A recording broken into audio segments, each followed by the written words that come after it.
The Supreme Court has just done everything that they can to save Donald Trump from himself, to save him from the consequences of the actions he has taken over the past few years. And it isn't just that they did that, it's that they did that in the most cowardly way imaginable.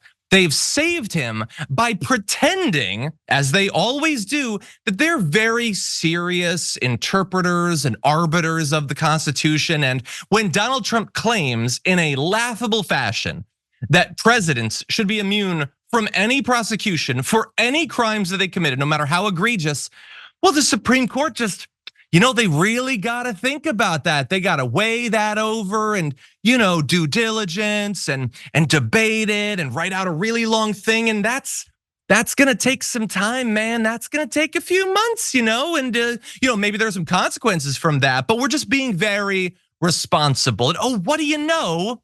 If it takes long enough, maybe the trials never happen at all. I guess that just didn't occur to them, the conservative Supreme Court. Before we continue with the story, we depend on members to keep on going. Don't wait, click join now on YouTube.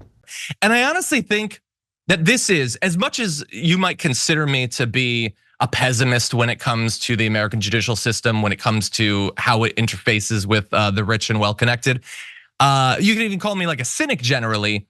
This is worse than what I thought was the worst case scenario. And I'm gonna lay out why I think that is, and you tell me if you think that I'm wrong here. I imagined that the worst case scenario was that they, without even taking up the absolute immunity claim, simply say, yep, he has it. He has immunity, and thus all of these criminal trials go away. And you might think, well, but that's worse than what's happening now. But is it? Is it actually worse?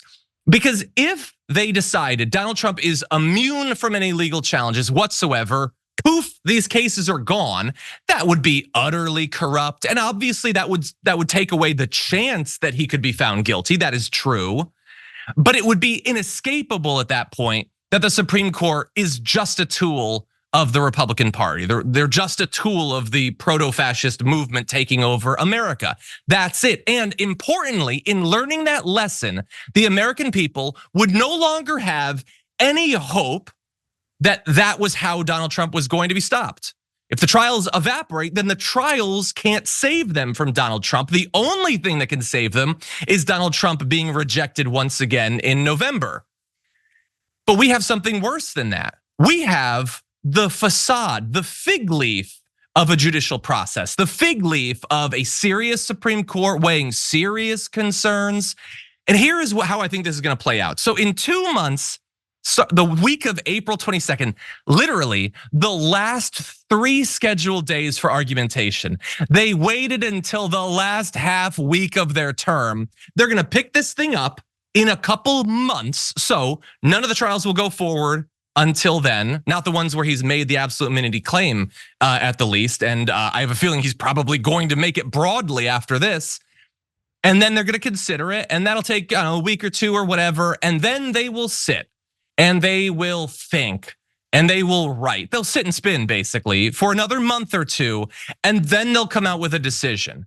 And I assume that at that point, they will have to reject the idea that he has absolute immunity, because as I said, it would be utterly absurd to make any other claim. So absurd that there's no reason that they need to debate this at all. It's a laughable proposition.